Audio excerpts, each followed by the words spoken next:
Assalamualaikum. Assalamualaikum dek. Assalamualaikum. Kembali lagi di Ajura Fashion or Ajura Fashion Baby and Kids. Kali ini kita akan membahas sebenarnya pembahasan kemarin ya, cuman karena kemarin situasinya lagi ini ya, si babynya malah nangis-nangis, kita bahas kembali mengenai B2B gitu. What's B2B gitu? B2B itu jenis marketing ya, bukan marketing ya, salah satu jenis kerjasama atau pemasaran gitu kan. Itu ada dua jenis. Yang pertama ada kita ada B2C atau business to customer. Yang kedua B2B ada business to business gitu.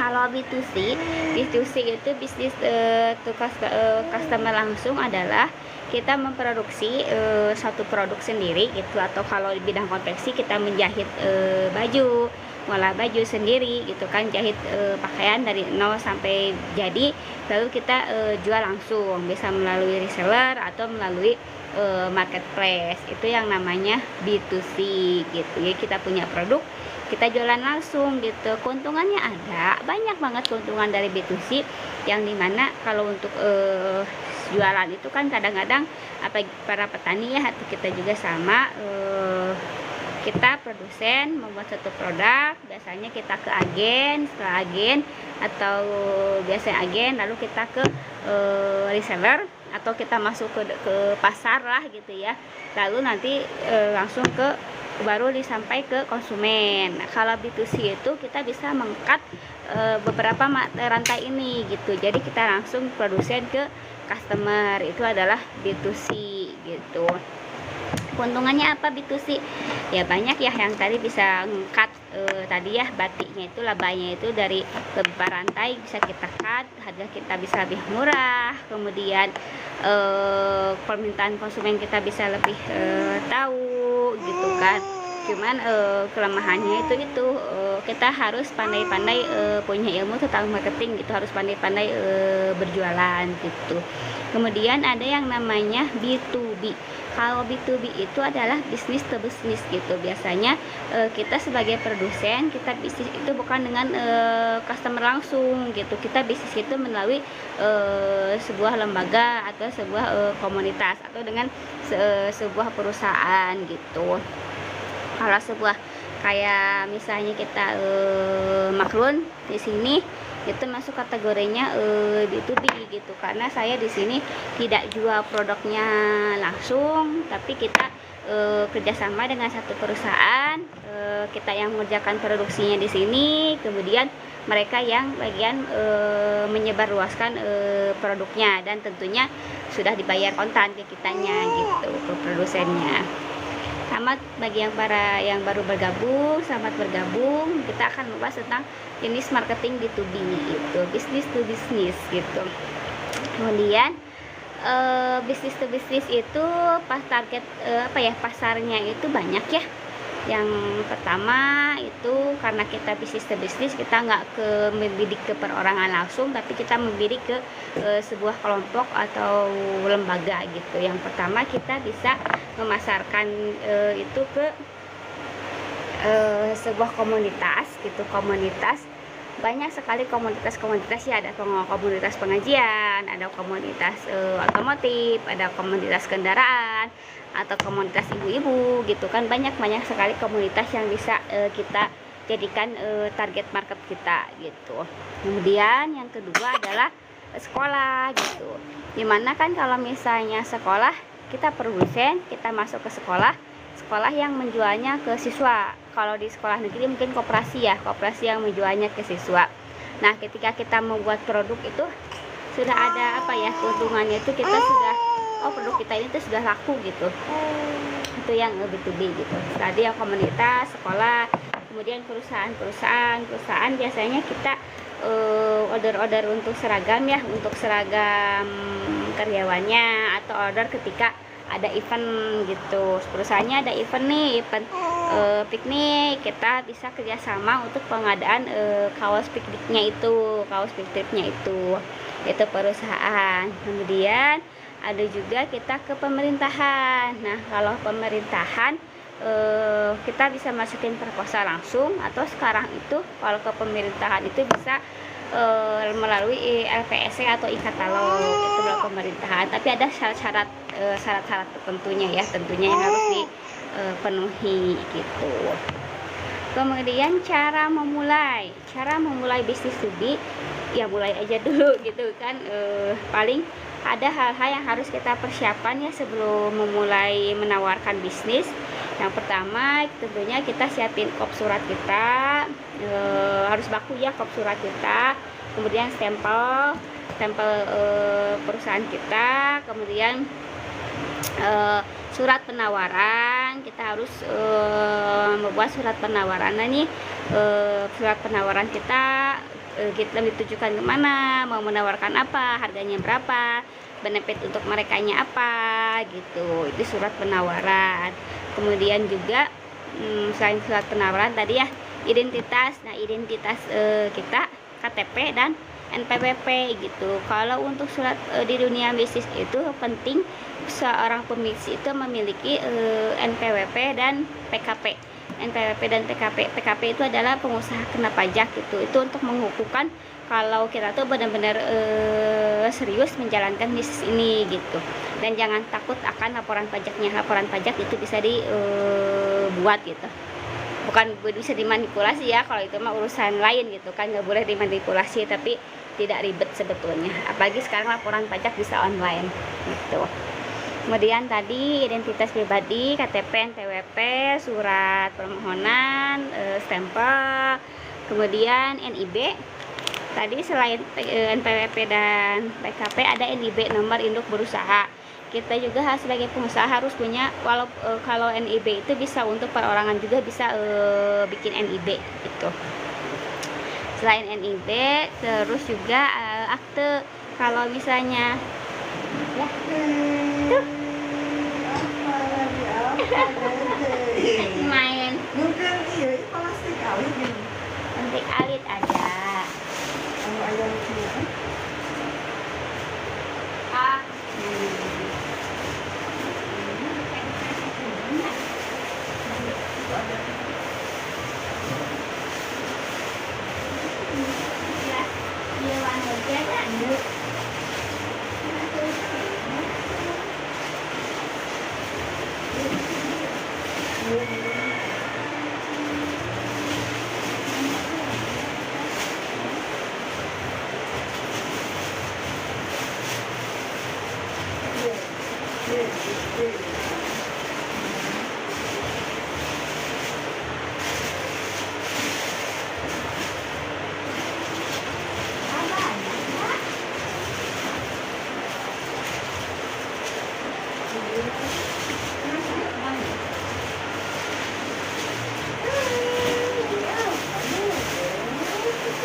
Maaf yo, iklan dulu.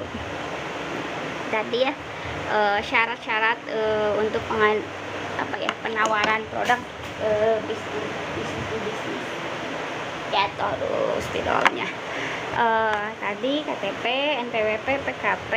Kemudian kalau misalnya ke perusahaan atau ke instansi pemerintahan biasanya harus menyertakan akta.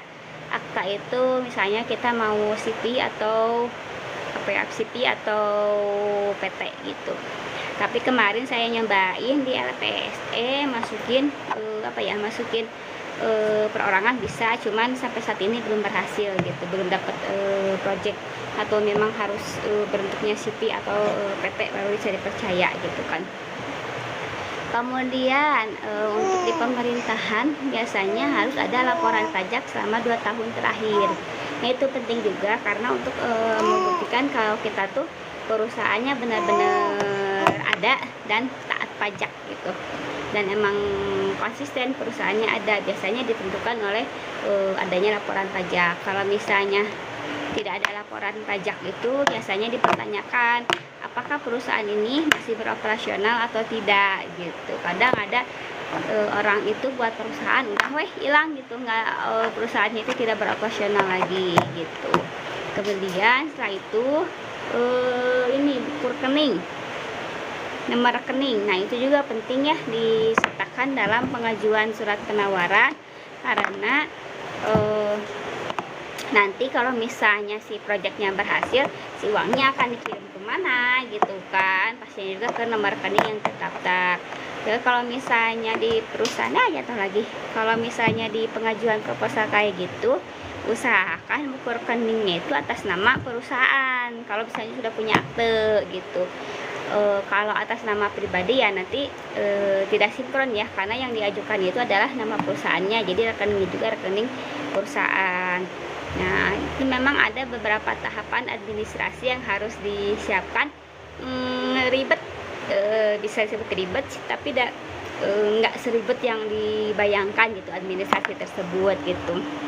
Contohnya NPWP itu sekarang bisa dibuat secara online gitu. Kita tinggal buka Google aja, buat NPWP online gitu. Itu bisa kita langsung klik mengisi data, nanti kartu NPWP-nya dikirim via email yang kita daftarkan gitu. Kalau misalnya mau dicetak juga bisa, kita tinggal datang aja ke kantor pajak gitu. Kalau misalnya saya mah gaptek, yaudah datang langsung aja ke kantor pajak. Kemudian setelah datang ke kantor pajak, tinggal ke helpdesk-nya mau bikin NPWP gitu. Begitupun dengan laporan pajak. Sebetulnya laporan pajak itu sekarang bisa online ya. Jadi setiap tahun juga saya laporan pajak itu online, nggak usah repot-repot datang ke kantor pajak, kecuali ada sesuatu yang mau ditanyakan atau sesuatu yang mau dirubah, itu bisa kita langsung datang ke kantor pajak gitu. Karena apa ya, karena sekarang itu pemerintah udah alhamdulillah sudah memudahkan ya untuk pelayanan pajak, untuk kantor pajaknya cukup nyaman, pelayanan pajaknya juga sudah online. Toh kalau misalnya ada yang kita mau tanyakan juga ada customer service-nya yang bisa kita tanyakan via langsung atau via WA gitu. Itu ya. Kemudian bikin akte juga tidak sulit ya. Kita tinggal datang ke notaris, menyertakan KTP. Biasanya di notaris perusahaan itu harus ada izin tetangga, kemudian rekomendasi surat keterangan usaha dari desa dan lain-lain. Itu aja. Kemudian buka rekening atas nama perusahaan, sama buka rekening atas nama perusahaan juga harus ada akte. KTP yang dicantum itu di perusahaan itu ada 2, itu hanya ketua atau direktur, yang pertama direktur, yang kedua bagian keuangan. Biasanya otorisasinya butuh 2 orang gitu, kecuali untuk pengambilan bisa oleh direktur aja atau sama berdua dengan bagian keuangannya tuh. Jadi kita mulai bisnis B2B karena sebenarnya bisa dikerjakan dari rumah ya. Kalau buat ibu-ibu rumah tangga juga gitu bisa dikerjakan dari rumah untuk memulai marketing B2B ini. Asal tadi persyaratannya udah lengkap. Untuk marketing zaman sekarang seperti zaman tidak seribet, tidak sesulit zaman dulu ya kalau untuk marketing zaman sekarang. Karena ada tren marketing di tahun 2025 ini, apalagi untuk fashion itu kita tinggal aktif di media sosial, web aktifin. Kalau misalnya untuk ini bisnis B2B boleh, kita tinggal webnya diaktifin, Instagramnya diaktifin ya, Facebooknya boleh lah, kalau Facebook kan sama Instagram nyambung gitu ya. Kemudian juga ada kita sertakan nomor WA kita gitu, ada customer service di web itu gitu. Kenapa untuk zaman sekarang pentingnya kita punya web, pentingnya kita aktif di media sosial itu untuk menandakan kalau kita punya usaha dan usaha kita masih beroperasional gitu. Itu ya untuk bisnis B2B. Tadi persyaratannya udah. Caranya gimana sih untuk memulai bisnis B2B? Nah, cara memulai bisnis B2B itu kita harus kita mengumpulkan database. Kita harus membuat database dulu mengenai target yang akan kita bidik gitu. Target yang akan kita bidik tadi, apakah kita akan membidik suatu komunitas, apakah kita akan membidik sekolah, atau kita akan membidik membidik perusahaan gitu. Dan pertama tentukan target, yang kedua pastikan target itu nggak yang deket dulu, jangan yang jauh-jauh gitu, supaya nanti kita nggak berat juga di ongkos ya. Kalaupun yang jauh nanti kita untuk negosiasinya berat di ongkos. Nah, yang ketiga, terus yang ketiga adalah kita datangi gitu. Kita datangi tempat tersebut, mencoba berkenalan dengan orang yang bertanggung jawab di lembaga tersebut, kalau untuk di sekolah dan lembaga gitu ya. Kalau misalnya untuk di komunitas, ya itu mah tinggal sepandai-pandai kita untuk bersosialisasi sih. Kalau untuk di komunitas kita harus pandai bersosialisasi, soft selling gitu kan untuk di komunitas. Nah, kalau misalnya untuk di perusahaan, kalau misalnya untuk di pemerintahan, ya orang dalam penting sih, cuman ada cara lain yang coba kita jalani dulu, yaitu kita daftar melalui LPSE dan e-katalog gitu. Gimana sih cara daftar LPSE? Cara daftar LPSE sama ya persyaratannya yang saya tadi sebutkan. Tinggal search aja di Google LPSE, kemudian ikuti tahapan-tahapan untuk mendaftarnya.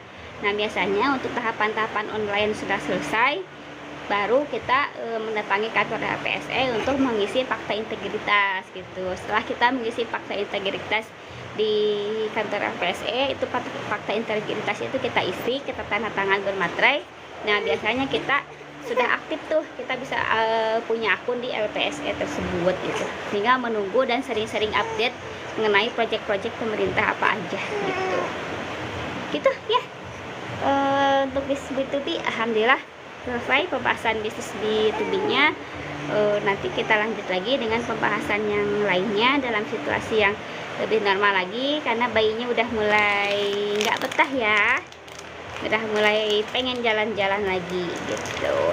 Oke, sekian untuk hari ini. Akhirul salam, Rabbana atina fid dunya hasanah wa fil akhirati hasanah wa qina adzabannar. Tetap semangat, walaupun punya bayi, walaupun ibu rumah tangga, tetap kita bisa mencari ilmu dan mengamalkan ilmu tersebut dari rumah ya. Dadah, assalamualaikum, bye bye, have a nice day.